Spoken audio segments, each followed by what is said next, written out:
Muscular dystrophy में जकड़न या स्टिफनेस होना मसल्स में, हमारी जो मांसपेशी होती हैं वहाँ पर हमें अगर जकड़न महसूस होती है, स्टिफनेस महसूस होती है या दर्द महसूस होता है, तो इससे ये पता चलता है कि आपकी जो मसल्स हैं उनकी जो ताकत है, जो उनकी पावर है कॉन्ट्रैक्ट और एक्सपेंड होने की, मतलब मसल्स जो होती हैं वो हमारी मूवमेंट करती हैं और कभी वो सिकुड़ती हैं, कभी वो फैलती हैं। तो ये जो कंडीशन होती है मसल्स की ताकत की वजह से होती है। अगर आपकी मांसपेशी में ताकत है तो वो जब आप अपनी मसल्स को जब कॉन्ट्रैक्ट करेंगे तो उसके बाद वो एक्सपेंड होंगी,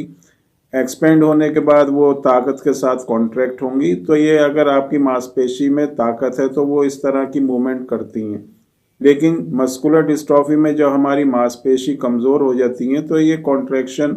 और एक्सपेंशन की जो ये मूवमेंट होती है ये नहीं होती, जिससे हमें जकड़न महसूस होती है, स्टिफनेस महसूस होती है। और ये जो जकड़न है आपको हाथों में, टांगों में या कंधा या आपका गर्दन, इस एरिया में ज़्यादा आपको महसूस होती है। और कभी कभी जो ड्यूशेन मस्कुलर डिस्ट्रॉफी होती है, जो डीएमडी के जो पेशेंट होते हैं, बच्चे होते हैं, उनमें इतनी स्टिफनेस हो जाती है या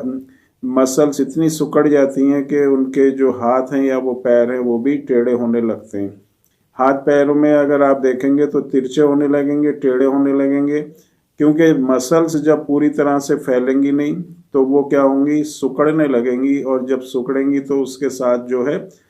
जो पैर की जो शेप है वो भी चेंज हो जाएगी, उंगलियों की जो शेप है वो चेंज हो जाएगी। और इसके बाद जो है दर्द होना, पेन होना, ये भी इस तरह की प्रॉब्लम दिखाई देती है। तो अगर स्टिफनेस महसूस होती है, जकड़न महसूस होती है, मांसपेशी में कमज़ोरी महसूस होती है, बैठ के उठने में प्रॉब्लम है, चलने में प्रॉब्लम होती है, या दूसरी तरह से अगर आपको मांसपेशी में किसी भी तरह की वीकनेस महसूस होती है, तो ये एक सिम्टम हो सकता है मस्कुलर डिस्ट्रॉफी का। अब इसके बाद जो जांच होती है उस जांच से जो है कंफर्म हो जाता है कि अगर जकड़न महसूस हो रही है मसल्स में, मांसपेशी में, तो ये मस्कुलर डिस्ट्रॉफी की वजह से या किसी दूसरी वजह से भी हमें जकड़न महसूस हो सकती है।